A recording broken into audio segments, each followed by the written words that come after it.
അവാർഡുകളാണ്. 2023 ദാദാസാഹിബ് ഫാൽക്കെ പുരസ്കാരം നേടിയത് ആരാണെന്നറിയാം? മോഹൻലാലാണ്. അതുപോലെ തന്നെ മികച്ച സഹനടനുള്ള ദേശീയ പുരസ്കാരം ലഭിച്ചത് ആർക്കാണ്? വിജയരാഘവനാണ്. അതുപോലെ തന്നെ MS സുബ്ബലക്ഷ്മി പുരസ്കാരത്തിന് അർഹനായത് ആരാണ്? MS സുബ്ബലക്ഷ്മി പുരസ്കാരം നേടിയത് ഡോക്ടർ KJ യേശുദാസാണ്. ഡോക്ടർ KJ യേശുദാസാണ്. 2021 കലൈമാമണി പുരസ്കാരം നേടിയത് ആരെന്ന് ചോദിച്ചാൽ ആരാണ്? സായി പല്ലവിയാണ്. 2025 അത് സമ്മാനിക്കുന്നത്. അതുപോലെ തന്നെ 2023 കലൈമാമണി പുരസ്കാരം നേടിയതാരാണ്? ശ്വേതാ മോഹൻ. തെറ്റിപ്പോയത്, ശ്വേതാ മേനോനല്ല, ശ്വേതാ മോഹൻ. അതുപോലെ തന്നെ പറയുകയാണെങ്കിൽ കേരള സർക്കാരിൻ്റെ മികച്ച നടനുള്ള പുരസ്കാരം ലഭിച്ചത് ആർക്കാണ്? മമ്മൂട്ടിയാണ്. മമ്മൂട്ടിയുടെ ഭ്രമയുഗം എന്ന സിനിമയെ അടിസ്ഥാനപ്പെടുത്തിയാണ് അദ്ദേഹത്തിന് അവാർഡ് നൽകുന്നത്. അതുപോലെ തന്നെ കേരള സംസ്ഥാന സർക്കാരിൻ്റെ മികച്ച നടിക്കുള്ള അവാർഡ് നേടുന്ന ആരാണ്? ഷംല ഹംസയാണ്. കേരള സർക്കാരിൻ്റെ മികച്ച ഗാനരചയിതാവിനുള്ള പുരസ്കാരം ആർക്ക് ലഭിക്കുകയുണ്ടായി? വേടന് ലഭിക്കുകയുണ്ടായി. ഗാനം ഏതാണെന്ന് ചോദിച്ചാൽ കുതന്ത്രം.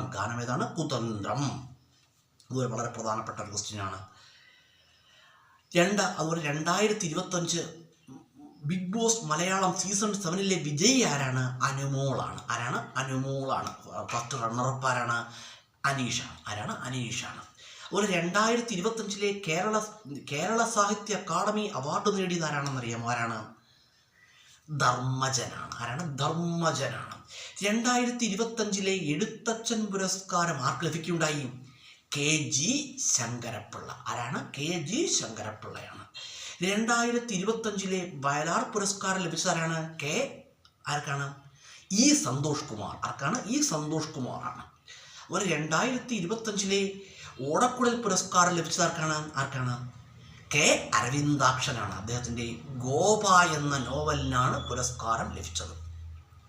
2025 ഹരിവരാസനം പുരസ്കാര ജേതാവാരാണ്? കൈതപ്രം ദാമോദരൻ നമ്പൂതിരിയാണ്.